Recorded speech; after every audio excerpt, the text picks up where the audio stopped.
guys, welcome back to my channel. Hope you guys are all doing well.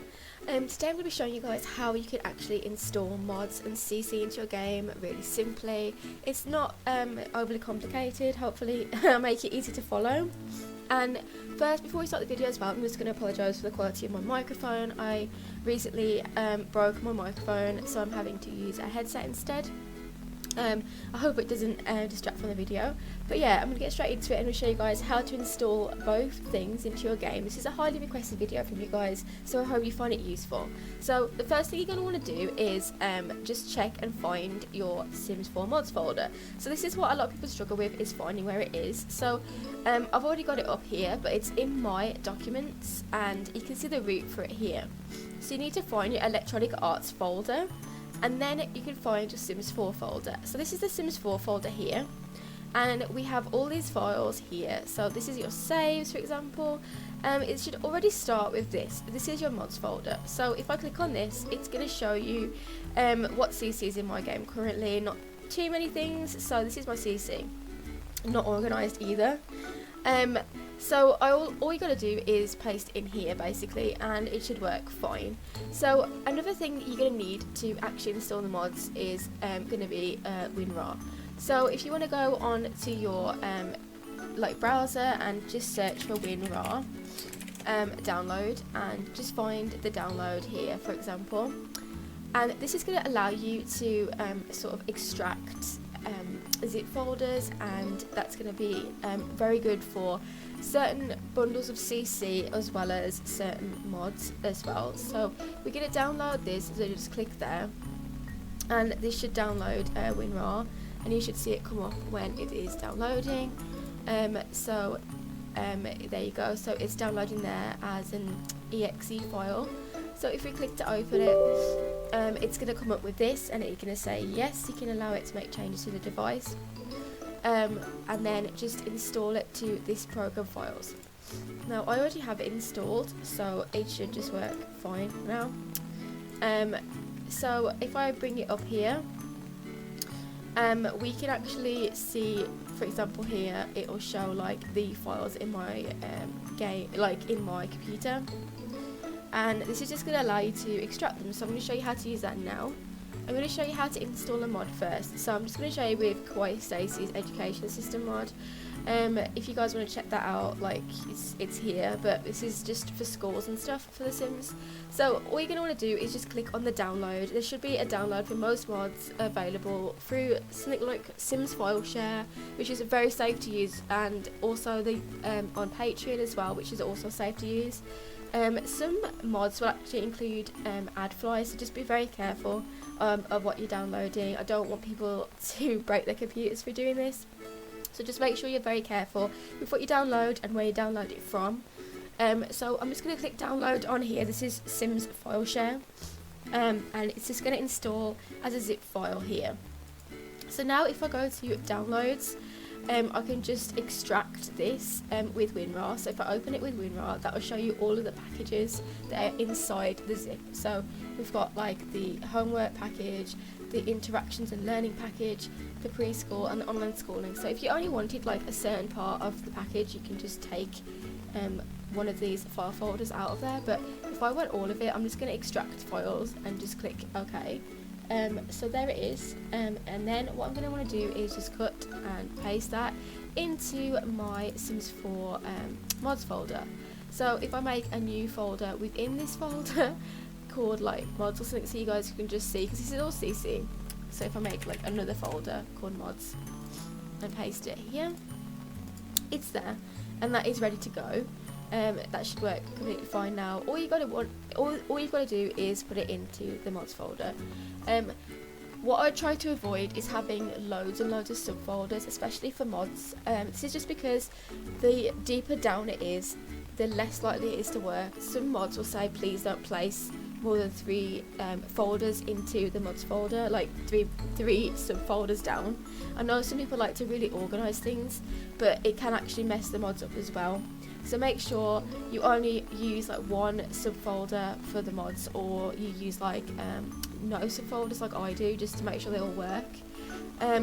Also as well, probably should have mentioned this before I got started. It's a very good idea to back up your Sims 4 folder. So what I usually do is just copy and paste, like especially the saves. I would just copy and paste the saves somewhere just to make sure that I don't lose them. So copy and paste it and just rename it like backed up saves so that you've got it somewhere. Just because some mods do mess with the game. And you can't really tell how it's going to affect your game until it's already in there. So I just recommend that you take that precaution and make sure that your game is safe from getting corrupted or whatever, because it's happened to me before, especially using script mods. You've got to be careful. So make sure you always back up your saves folder especially, and your mods as well if you want to make sure that those are alright. And now I'm going to show you guys how you install CC.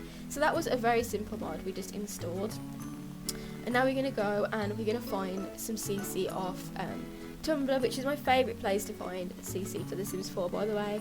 So I usually just search Sims 4 CC basically and just scroll down and see if I like anything. So this person has actually made, like, that's not quite cute, a Nintendo Switch, but I'm just going to do a this hair because I think that this one will be quite easy to get to work. So what we're going to do is a lot of them will have like a little download here. So this one says download via Sims file share. So we're just going to download this and we're going to click on like the packages and download them. And they will download as package files like this. So they'll just that's all they're going to look like. And then we're going to go into the downloads folder again and we're going to cut and paste these back into the Electronic Arts Sims 4 mods, and we're going to paste it here. So there they are. Now if you wanted to make a separate CC folder for The Sims, which is what I like to do, unfortunately I haven't had time to organise this yet, but if you guys want to do that so that you know where everything is, and as well with like new CC, it's quite useful to make a folder for your new CC, and then if there is a problem with it, some CC you get like this very scary looking like red-faced creepy person because the CC is broken. So at least you'll know like it's from your new CC. You'll know where to find it and remove it from the game. So that is useful as well if you just want to just create a little folder, for example like a new CC, and then just copy and paste the new CC. I can't find it. It's gone. Okay, I'm just going to use this one for an example, just to paste that into the new CC folder. So there it is. And yeah, that's pretty much all it is. The CC is pretty easy to install, and the mods as well. There is also going to be another type of mod that's going to be a little bit more complicated to install. Okay, so there is another type of mod which is a little bit rarer to come across than the normal type of mod, but this mod actually alters the game files of the game a lot more than other mods would. So I'm not actually going to be installing one because I don't particularly, I can't really think of anything that I'd like to install, and it's quite a complicated process, but I'm going to show you quite basically what you would do in order to alter the game files of your game. A lot of these type of mods will actually have a very detailed list of instructions for you to follow in order to install it, but I'm going to show you where you're going to put it and just how to find it, and just make you aware that you have to be very careful with this type of mod. It can very much damage your game, so just be very careful if you are trying to install something like this. So for this type of mod, it's going to require you to go into your actual EA folder. Now this is going to be the sort of like root for the game. This is how you install things such as Reshade, and this is going to be like all of the game packs that you've got in your game. So in order to install things, you're going to be using this here. So this is just the folder that says game, and if we click on this, it's going to bring up your bin. Now this is going to allow you to install Reshade. Like I said, this is going to be where you're going to paste things.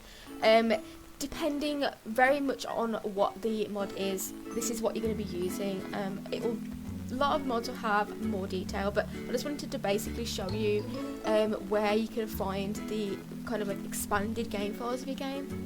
So this is just going to be where you're going to be putting things such as Reshade into the bin. This is your bin file.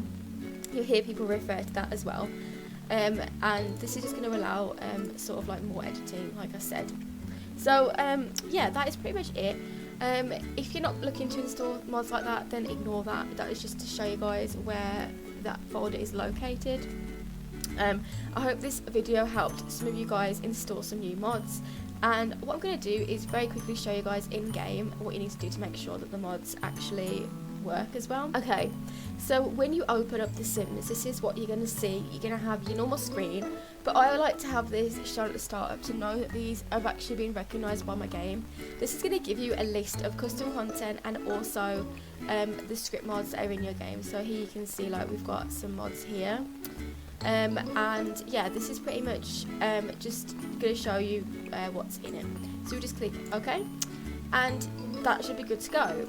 But I'm just wanting to point out that you need to make sure that if you go to your game options folder and then you go to other, you're going to have these two options here that you need to make sure are enabled for this to work. So this is going to enable custom content and mods and enable script mods, and I believe this is actually disabled by default, so you need to make sure that this is enabled for things to work. You can also like view the custom content at any point as well, so just make sure that is there and just apply changes. Now if you are enabling it for the first time, you're gonna have to do a restart, but that should alleviate some problems people have, because I think by default it is disabled. So make sure that's enabled, and hopefully your mod should work very well. Now that's it for this video, guys. I hope that this helped you a little bit to learn how to install mods and CC a little bit better. I hope that this was informative for you guys, and if you guys enjoyed this, then take a look at my other videos on my channel. I make a lot of videos for mods. I make a lot of overviews and installation guides and a lot of CC hauls too. So if you guys are into mods and CC, then make sure to check out my channel and subscribe. I post like most days now. I'm trying to get back on top of posting. I haven't been posting as much as usual, but yeah, I post every day. I try to anyway. So yeah, give me a thumbs up if you enjoyed this, and I hope that this helped you guys. Thank you so much for watching, and I'll see you in my next video. Bye guys.